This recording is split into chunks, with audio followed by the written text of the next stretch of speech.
Pemimpin dan kepemimpinan merupakan dua hal yang tidak dapat dipisahkan satu dengan yang lain, karena pemimpin sebagai subjek tidak dapat terlepas dari sikap atau tingkah lakunya yang dapat disebut sebagai kepemimpinan.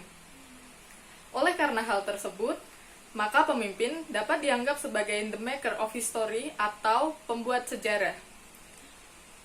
Peran seorang pemimpin Kristen dalam pergerakan oikumene di Indonesia merupakan faktor yang sangat penting guna penyatuan diri antar umat Kristen yang satu dengan yang lain.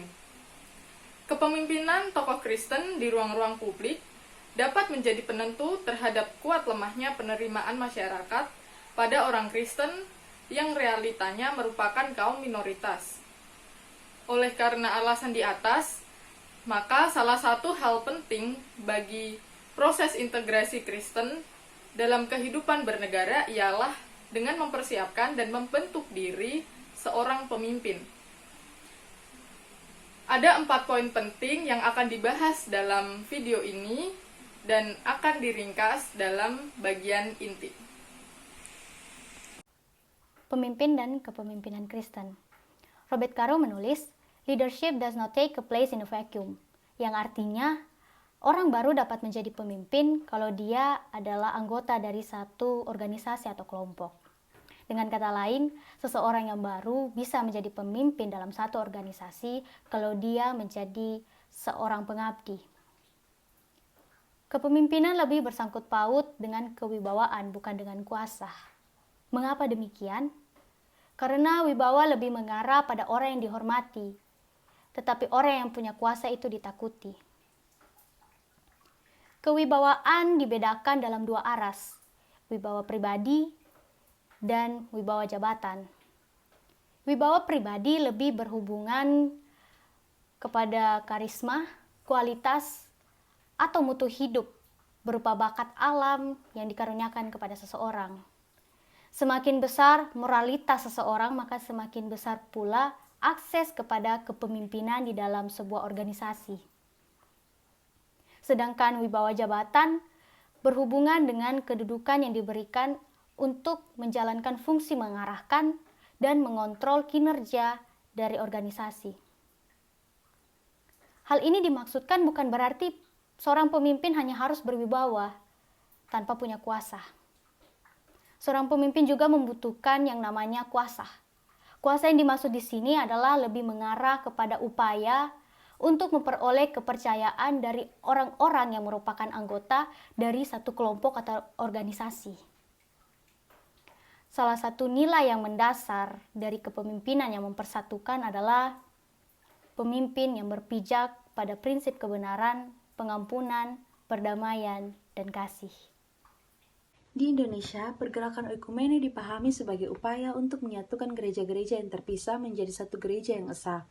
Tujuannya adalah dikemukakan dalam Sidang Raya Persekutuan Gereja-Gereja tahun 1988 di Surabaya, bahwa bukan untuk mencari kuasa di Indonesia, tetapi untuk ikut serta melaksanakan pembangunan nasional sebagai bentuk pengalaman Pancasila dan pengucapan syukur kepada Allah.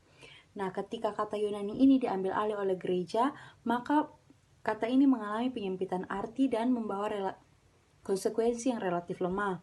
Sehingga karena penyempitan ini membawa kesadaran, maka mereka membawa kembali dalam pengertian oikumene yang hakiki.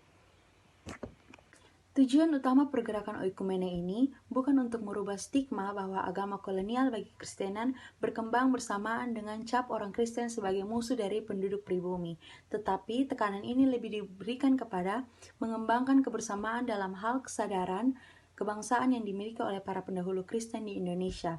Nah, kehadiran Kristen di Indonesia harus dipahami sebagai usaha mendirikan tanda-tanda damai sejahtera Allah, seperti diberlakukannya keadilan, kebenaran, kesetiakawanan sosial, bukan utama untuk mencari dan memenangkan jiwa bagi sang domba. Dengan pemahaman ini, membawa gereja dan orang Kristen masuk ke dalam barisan untuk mengambil bagian dalam pembangunan sosial serta setur cita-cita bangsa. Adapun pemimpin tersebut adalah yang pertama, Owerip Notohamijojo dalam bidang pendidikan yang membentuk kader-kader pembangunan negara dan bangsa atas dasar pengajaran dan penghormatan kepada Tuhan. Yang kedua adalah W.S. Rendra dalam bidang kesenian yang dalam karya-karyanya baik puisi, drama dan tulisan-tulisannya selalu menyuarakan pergumulan masyarakat, baik itu kebebasan, keadilan, dan kesetaraan. Dan masih banyak lagi kritik-kritik yang dilakukan oleh Rendra dalam karya-karyanya guna mewujudkan perubahan-perubahan yang baik bagi masyarakat dan negara. Pemimpin Kristen yang ketiga adalah Basuki Cahayapurnama dalam bidang pemerintahan dan juga politik yang memiliki komitmen untuk menciptakan pemerintahan yang bersih serta melakukan perubahan dan terobosan-terobosan untuk kesejahteraan masyarakat. Kedirian dan kepribadian seorang pemimpin adalah yang pertama, kewibawaan. Seorang pemimpin sejati bukan nilai dari status atau kedudukannya. Status dan kedudukannya memang bagian penting dari pemimpin, tetapi bukanlah prasyarat mutlak agar bisa berpengaruh dalam masyarakat.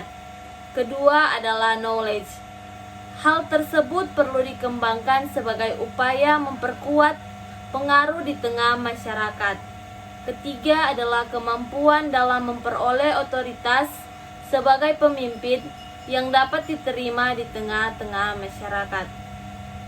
Sosialisasi yang dimaksud dalam kesediaan pemimpin untuk mewujudkan mimpi dan keinginan universal anggota kelompok yang dia pimpin. Orang biasanya paham bahwa pemimpin pasti punya visi dan arahan organisasi. Tentu saja ini sangat penting atau sangat perlu. Tetapi yang perlu diingat, yang terpenting bukanlah visinya pemimpin, tetapi ada titik temu antara visi pemimpin dan visi orang-orang yang dipimpin. Selanjutnya adalah moralitas. Moralitas memanglah hal yang privasi, tetapi revolusi di bidang informasi telah menimbulkan permasalahan kepentingan pribadi yang akan segera menjadi pengetahuan publik. Pemimpin yang sukses adalah pemimpin yang mempunyai kecerdasan dan kode moral. Lalu kecerdasan intelektual yang juga diperlukan oleh seorang pemimpin. Hal yang membuat seorang pemimpin bisa dipercaya adalah kapasitas kecakapan moral dan emosional. Bagi kelompok, kepemimpinan yang baik akan sangat bergantung pada tingkat komitmen, konsistensi, serta kesediaan menerima konsekuensi pelayanan dalam kerendahan hati. Pemimpin seharusnya dapat merenungkan kepemimpinannya secara mendalam dan secara bijaksana, dapat mengartikulasikan filosofi kepemimpinannya. Kami kelompok menyambungkan dengan kitab Markus pasal 10 ayatnya yang ke-45. Di situ bermaksud kita tidak menjadi Kristen karena dilayani, namun sebaliknya kita menjadi Kristen karena kita harus melayani orang lain. Kita harus menyadari bahwa secara hakiki pemimpin adalah pelayan. Pemimpin harus dapat mengedepankan kepentingan orang banyak dan mengutamakan pertumbuhan orang lain yang dipercayakan kepadanya. Selain itu, peran pemimpin dilakukan melalui pengaruhnya terhadap orang lain, melalui tingkatan kemampuan mengelola diri sendiri yang kuat. Kepemimpinan tidak selalu identik dengan posisi atau jabatan, sehingga setiap orang pada dasarnya memiliki peran dan fungsi kepemimpinannya dalam dirinya.